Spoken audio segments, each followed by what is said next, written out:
Hello everyone, so welcome all of you to this session. आज के इस session के अंदर मैं आपके साथ मेमोरी बेस्ड कुछ क्वेश्चंस डिस्कस करने जा रही हूँ, मेमोरी बेस्ड टॉपिक डिस्कस करने जा रही हूँ of the first shift of 3rd of January। 3rd of January में फर्स्ट शिफ्ट में किस तरह के हमारे क्वेश्चंस बने, क्या टॉपिक्स हमारे क्वेश्चन आए थे, ये इस सेशन में हम डिस्कस करेंगे। तो फर्स्ट शिफ्ट का पेपर हो गया है 3rd of January का, जहाँ पेपर 1 मॉडरेट आया था। पेपर 1 बहुत डिफिकल्ट नहीं आया था। अगर आप प्रीवियस ईयर क्वेश्चंस करके जाओगे तो आप पेपर निकाल लोगे, ऐसा स्टूडेंट्स ने बोला कि प्रीवियस ईयर बेस था, डुएबल था paper, it was not very difficult. कुछ यूनिट्स आपके जहां पर ज्यादा क्वेश्चंस पूछे गए थे, लाइक रिसर्च से ज्यादा क्वेश्चंस थे, तो वो आज के सेशन में हम डिस्कस करेंगे। एलआर से भी हमारे कुछ क्वेश्चंस बने थे, तो उन टॉपिक्स को हम डिस्कस करने वाले हैं जहां से क्वेश्चंस हमारे एग्जामिनेशन में देखने को हमें मिले थे। तो एक क्विक आपका रिविजन होगा ऑफ इंपॉर्टेंट टॉपिक्स पेपर 1 के, जहां से क्वेश्चन बन रहे हैं।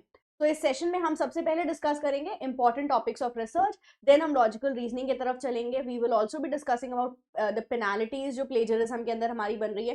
सो there will be like important topics of different units जो यहाँ पे मैं आपके साथ कवर करने वाली हूँ। सबसे पहले हम शुरू करेंगे रिसर्च की यूनिट से। रिसर्च के अंदर आपसे क्वेश्चन बना था from sampling.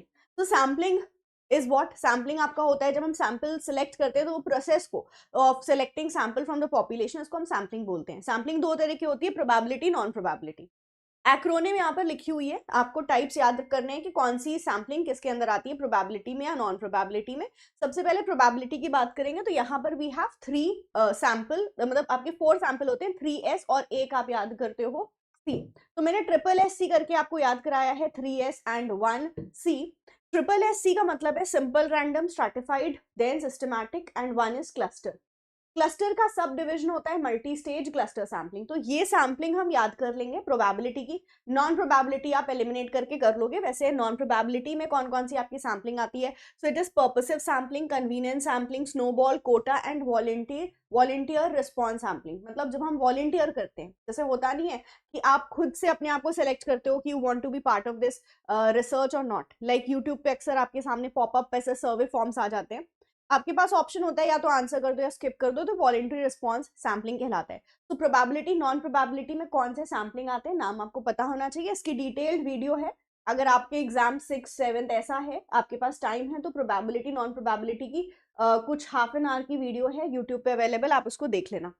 Talking about the different test, तो पैरामीट्रिक, नॉन पैरामीट्रिक में कौन से टेस्ट आते हैं हमें पता होना चाहिए। इसके साथ पैरामीटर्स क्या होते हैं, नॉन पैरामीटर क्या होते हैं।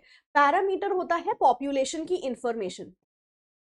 तो पॉपुलेशन की हमें यहाँ पर इंफॉर्मेशन गिवन होती है इन टेस्ट में, लाइक जी टेस्ट है, टी टेस्ट है, F test, Karl Pearson correlation test, ये आपके पैरामीट्रिक टेस्ट कहलाते हैं। पैरामीट्रिक के बाद हमारा आता है नॉन पैरामीट्रिक टेस्ट, जिसको हम डिस्ट्रीब्यूशन फ्री टेस्ट भी बोलते हैं। क्यों? क्योंकि यहाँ पे हमें पॉपुलेशन की इंफॉर्मेशन, मतलब डिस्ट्रीब्यूशन की इंफॉर्मेशन गिवन नहीं होती है। तो if I talk about the non parametric test, इसमें जो मेन टेस्ट आता है, it's UH, chi square test, पियर्समैन rank correlation. ये कुछ आपके मेन नॉन पैरामीट्रिक टेस्ट होंगे। Now moving ahead, next question जो आपसे बना था यहाँ हमने जो क्वेश्चन देखा रिसर्च के अंदर, न्यूमेरिकल से देखा, एंड सिमिलर टाइप का मैंने न्यूमेरिकल आपको कराया हुआ है अभी मेरी जो लास्ट क्लास हुई थी उसमें। क्वेश्चन बना था कोएफिशिएंट ऑफ वेरिएशंस, एंड काफी सारे हमने यहाँ पे क्वेश्चंस इसके ऑलरेडी सॉल्व किए हैं। पहले हम इसका फॉर्मूला देखेंगे। स्टैंडर्ड डिविएशन डिवाइड करोगे मीन से, मल्टीप्लाई करोगे मीन 100 से। ठीक है, क्या है स्टैंडर्ड डिविएशन, डिवाइड करोगे इसको मीन से इनटू 100। तो फॉर्मूला सबसे पहले लिख लें। आप देखो सिंबल भी दिया रहेगा आपको एग्जाम में, हो सकता है सिंबल दिया रहे, हो सकता है आपको वैल्यू रिटर्न हो। तो हमारा सिंबल क्या होगा, स्टैंडर्ड डिविएशन का सिंबल होता है ये। मीन का आपका सिंबल होगा x बार, ए भी कहीं पर लिख के दिया जा सकता है आपको, तो x बार हो, ए हो, दैट इज मीन इनटू 100 कर लोगे, राइट। अब ये क्वेश्चन क्या है, क्वेश्चन है कि आपको अरेंज करना है इन द इंक्रीजिंग ऑर्डर। तो increasing order coefficient of variation पहले निकाल लो, और फिर उसको इंक्रीजिंग ऑर्डर में आप अरेंज करेंगे। तो सबसे पहले हम इसको देखेंगे कैसे निकाला coefficient of variation. Standard deviation divide किया मीन से इनटू 100, वैल्यू आती गई 18 आया, 18.5। सेकंड बी वाले की हमारा आंसर आया 17.2, थर्ड हमारा आंसर आया 14.86 एंड फोर्थ आंसर आ रहा है 15। अब अगर आप इंक्रीजिंग ऑर्डर में अरेंज करोगे, मतलब छोटे से बड़े की तरफ जाओगे, तो पहले आपका ये आएगा, सेकंड, थर्ड एंड फोर्थ। तो हम बाकी चीज कर लेंगे, बस एक हमें चीज जो याद रखनी है वो है formula, standard deviation mean into 100। Mean आपको कभी ए भी लिखा होगा क्वेश्चन में, या इट कुड बी एक्स बार, या अगर लिख के दे रहा है मीन तो बहुत अच्छी बात है।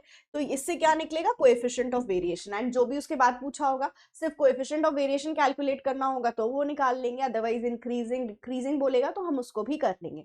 ठीक है, सो ये अभी हमने क्वेश्चन देखा न्यूमेरिकल फ्रॉम रिसर्च एप्टीट्यूड इस तरह का। Coming on to next topic, plagiarism. Plagiarism क्या होता है, जब हम डेटा की चोरी करते हैं, जब हम किसी की आइडिया की, किसी की इंफॉर्मेशन को यूज करते हैं रिसर्च में बिना रेफरेंस दिए, तो उसको हम प्लेजरिज्म कहते हैं।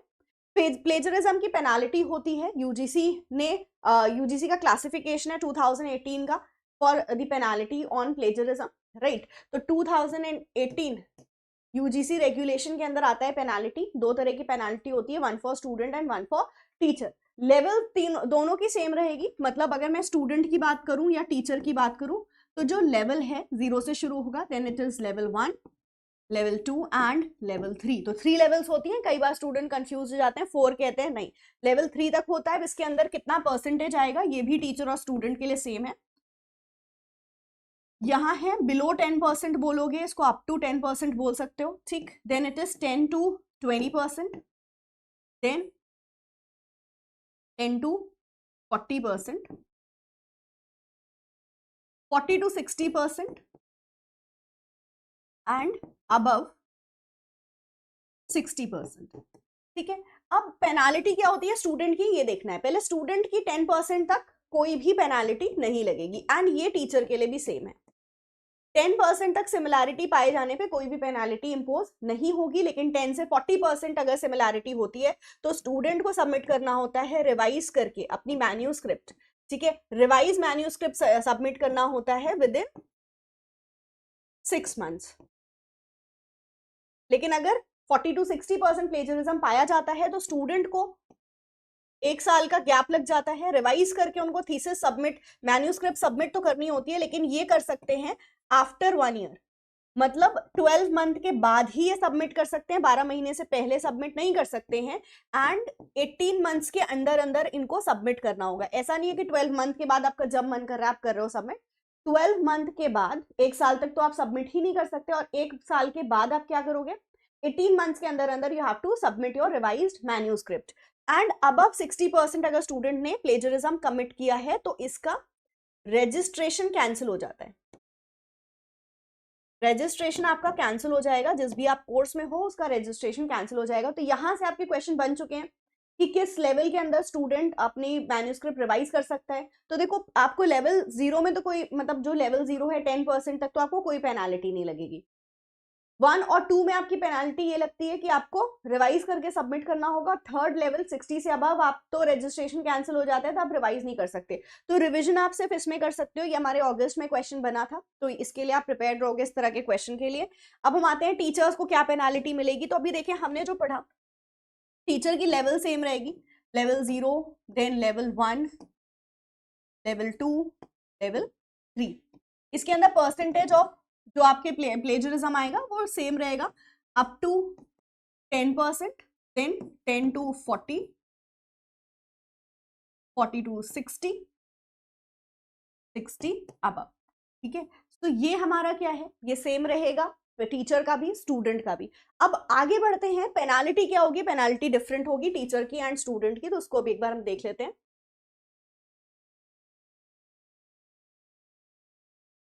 सो फर्स्ट केस में कोई पेनाल्टी नहीं लगेगी, इट इज सेम।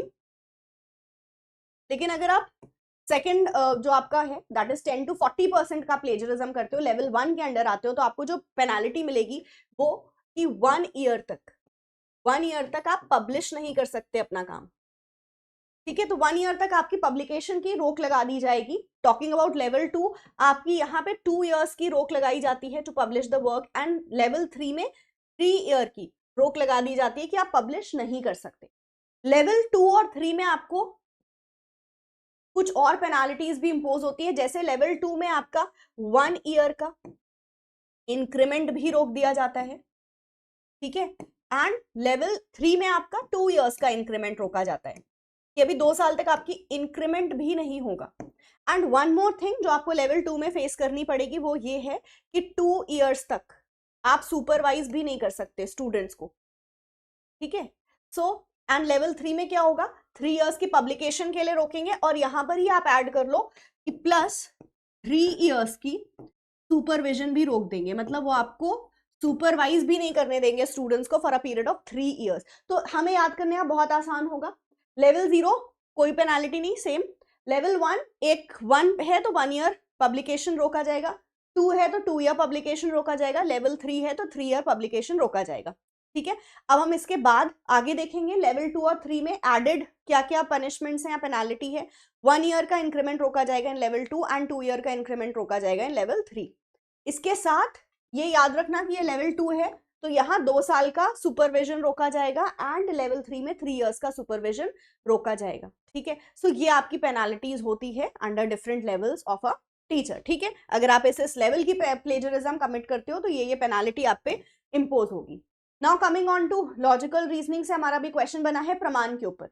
तो प्रमाण से पहले अभी हम प्रमाण डिस्कस करने से पहले जो स्कूल्स हैं इसको भी आप जरूर से देखोगे, यहाँ से भी आपके क्वेश्चंस बनते हैं एंड यहाँ से फिर आप प्रमाण को भी पढ़ेंगे, क्योंकि प्रमाण पे हमारे जो जनरली क्वेश्चंस बनते हैं वो ये कि कौन सा स्कूल कौन से प्रमाण को बिलीव करता है। तो सबसे पहले हमारे स्कूल्स कितने हैं, स्कूल्स आप यहाँ पर देखोगे हेट्रोडॉक्स स्कूल में आपके 3 मेन आते हैं, आजीविका भी यहाँ पर आता है। तो हेट्रोडॉक्स स्कूल आपके 4 होंगे, बुद्धिज्म, जैनिज्म, चरवाकी, आजीविका। आप आस्तिक school that is Orthodox school में देखोगे तो यू हैव संख्या, योगा, न्याय, वैशिष्ट, मीमांसा, वेदांत। नौ प्रमाण कितने टाइप्स के आपके प्रमाण होते हैं, 6 टाइप्स के।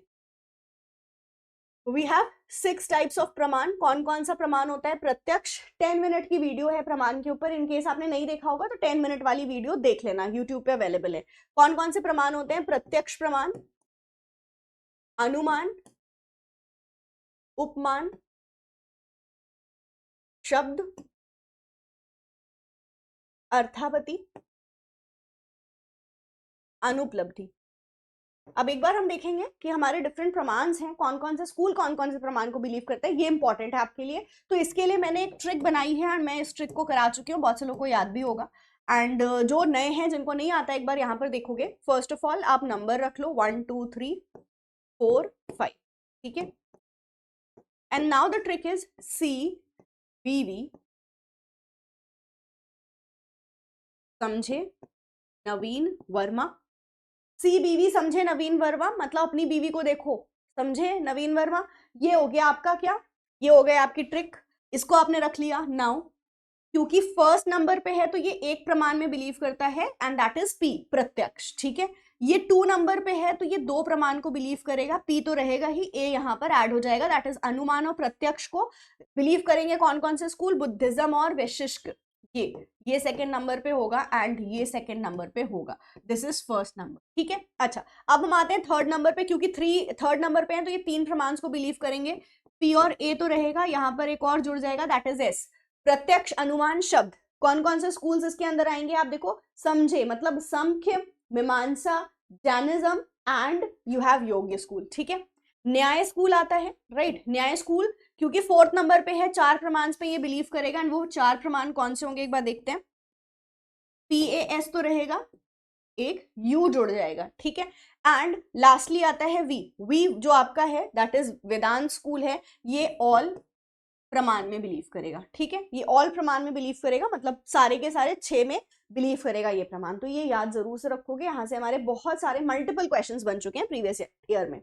नेक्स्ट हमारा क्वेश्चन लॉजिकल रीजनिंग से क्लासिकल स्क्वायर ऑफ ऑपोजिशन पे पूछा गया था। क्लासिकल स्क्वायर ऑफ ऑपोजिशन अभी मैंने 2-3 दिन पहले ही आपको वीडियो प्रोवाइड करी थी 10 मिनट्स की, यूट्यूब पे 7 मिनट्स की थी एक्चुअली, जहां पे मैंने आपको सारे स्क्वायर ऑफ ऑपोजिशन के टर्म समझाए थे। एक बार और हम इसको क्विक रिविजन करेंगे। AEIO होता है, A मतलब ऑल, E मतलब नो, I मतलब सम, सम नॉट। नाउ ऑल और नो वाले में कैसा रिलेशन होता है, कॉन्ट्ररी।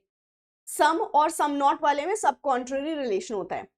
यहाँ पे A और I के बीच में सब ऑल्टर्न रिलेशन होता है, सिमिलरली E और O के बीच में सब ऑल्टर्न रिलेशन होता है।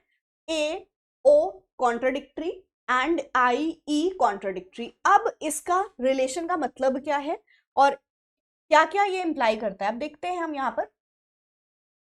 कॉन्ट्ररी रिलेशन होता है कि दोनों कभी भी ट्रू नहीं हो सकते, बोथ ट्रू नहीं हो सकते, बट बोथ फॉल्स साथ में हो सकते हैं, मतलब ऑल वाला स्टेटमेंट, नो वाला स्टेटमेंट कभी भी दोनों साथ में ट्रू नहीं हो सकते, लेकिन ये दोनों साथ में फॉल्स हो सकते हैं। तो हमने कॉन्ट्ररी याद किया, सब कॉन्ट्ररी याद करने की जरूरत नहीं है, ऊपर जो लिखा है उसको आप रिवर्स करोगे, दैट इज जो ऊपर लिखा है ना, बोथ ट्रू बोथ फॉल्स, इसको हम एज इट इज लिखेंगे। ऊपर था नहीं हो सकते, यहां होगा, यहां ऊपर लिखा है नहीं हो सकते बोथ फॉल्स, तो यहाँ बोथ फॉल्स क्या होगा, ऊपर हो सकते हैं, यहाँ पे बोलेंगे नहीं हो सकते, ठीक है।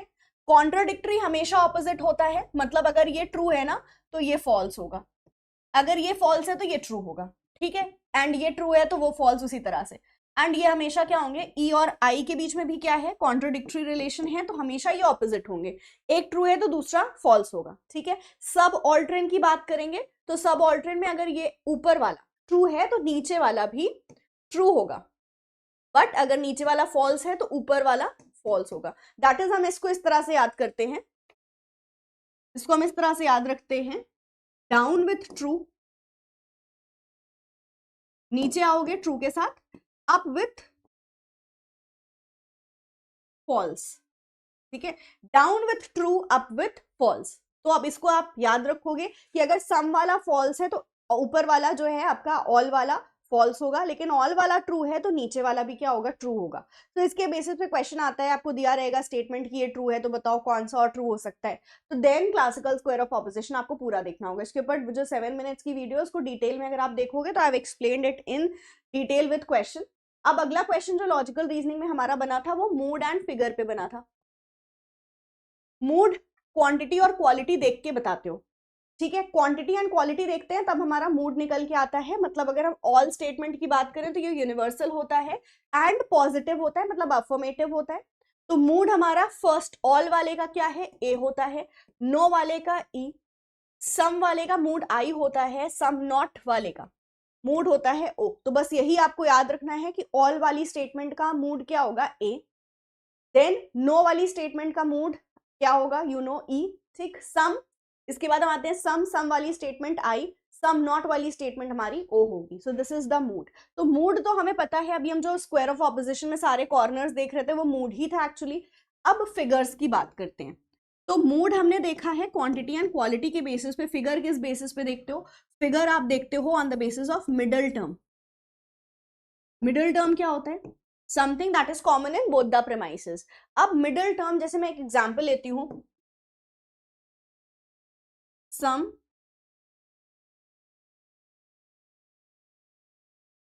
वुमेन आर लॉयल, सम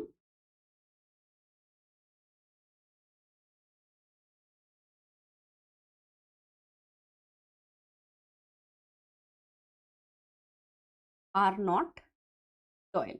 ये मेरी प्रेमाइस 1 है, ये मेरी प्रेमाइस 2 है। यहां पर है some women are not loyal. अब आप देखो मिडिल टर्म क्या होगा, मिडिल टर्म वो होगा जो दोनों में कॉमन है। फर्स्ट प्रेमाइस सेकंड प्रेमाइस में मेरा क्या कॉमन हो रहा है, फर्स्ट और सेकंड प्रेमाइस में मेरा कॉमन हो रहा है वुमेन। दोनों कहां पे है, सब्जेक्ट में है। सब्जेक्ट क्या होता है, जिसके बारे में बात हो रही है, प्रेडिकेट क्या होता है, उसके बारे में क्या बात हो रही है, ठीक। तो अगर हम देखें यहाँ पे सब्जेक्ट हमारा दोनों वुमेन सब्जेक्ट में है, प्रेडिकेट क्या होगा इस स्टेटमेंट का, लॉयल, बात क्या हो रही है, ठीक है, और नॉट लॉयल, तो ये प्रेडिकेट है। If I talk about middle term कहाँ है, इस पर्टिकुलर दोनों जो हमारे प्रेमाइसेस हैं या ये आर्ग्यूमेंट में मिडल टर्म हमारा कहाँ पे है, मिडल टर्म सब्जेक्ट में है दोनों केसेस में। मतलब ये एस एस फिगर बन रहा है, एस एस फिगर बन रहा है। एस एस फिगर कौन सा फिगर होता है, तो इसको आप याद करने के लिए एक मेरे पास ट्रिक है, and the trick is some people are picture perfect, some selfie are perfect selfie. अभी आपको लग रहा होगा ये क्या लिख रहे हैं, लेकिन हाँ यहाँ पर ट्रिक है ये। सम पीपल, तो एस और पी, फर्स्ट फिगर होता है एस पी। मतलब अगर फर्स्ट प्रेमाइस में मिडिल टर्म सब्जेक्ट में हो लेकिन दूसरे में प्रेमाइस में हो, जैसे यहाँ वुमेन होता और इधर हमारा जो मिडिल टर्म यहाँ पर होता सपोज, तो एसपी पैटर्न बनता, तो ये फर्स्ट फिगर होता, ठीक है। देन सेकेंड फिगर हमारा कब होगा, सेकेंड फिगर कब होगा, जब मिडिल टर्म पीपी में हो, मतलब प्रेमाइस में। ये दोनों मेरे क्या होते हैं, प्रेमाइसेस में होते हैं, ठीक है। दोनों मिडिल टर्म कहाँ होते हैं, आपके प्रेमाइस में होते हैं। तब ऐसे केस में हमारा क्या बन रहा होता, ऐसे केस में हमारा बन रहा होता फिगर 2। देन हम फिगर 3 की बात करेंगे। फिगर 3 की बात करेंगे, इट इज एसएस, ठीक है। एसएस मतलब सब्जेक्ट सब्जेक्ट, क्योंकि अभी आपने देखा वुमेन वुमेन दोनों सब्जेक्ट में है, राइट। तो यहाँ पर हमारा क्या हो रहा है, यहाँ पर हमारा एसएस पैटर्न फॉलो हो रहा है, मतलब this is figure 3। And figure 4 क्या होता है, पीएस। तो यहां एक बार आप लिख लोगे, figure 1 is SP pattern, figure 2 PP, मतलब दोनों मिडिल टर्म आपके प्रेडिकेट में हो। थर्ड होता है सब्जेक्ट सब्जेक्ट। फोर्थ क्या होगा, पीएस पैटर्न, मतलब प्रेडिकेट में हो फर्स्ट प्रेमाइस में, सेकंड प्रेमाइस में अगर सब्जेक्ट में है तो हमारा फोर्थ फिगर बनेगा। तो फिगर एंड आपके मूड्स पे क्वेश्चन आए थे, तो यहां से आप इस ट्रिक से यू कैन सॉल्व इट। तो दीज वर सम क्वेश्चंस जो हमने लॉजिकल रीजनिंग और रिसर्च से देखे। There are few more topics जिसके ऊपर मैं ऑलरेडी एनालिसिस कर चुकी हूँ, उसको भी एक बार आप जरूर से देख के जाओगे। आपके पेपर 1 के अंदर ये टॉपिक्स पूछे जा रहे हैं, पर्टिकुलरली स्टूडेंट को square of opposition, moods, figure, then research के अंदर न्यूमेरिकल में दिक्कत होती है, तो उसको मैंने कंपाइल करके एक जगह पे एक सेशन बना दिया है। मेक श्योर कि आप इस वीडियो को जरूर से देख के जाएं, make the most of it, because जो टॉपिक हमारे एक शिफ्ट में पूछ लिए जाते हैं वो बाकी शिफ्ट में रिपीट होने के बहुत ज्यादा चांसेस बने रहते हैं। सो यस, अगर आप अपकमिंग शिफ्ट में पेपर देने जा रहे हो, make sure you watch this video, अच्छे से रिवाइज कर लेना वो सारे टॉपिक्स को जो आप ऑलरेडी देख चुके हो एनालिसिस में।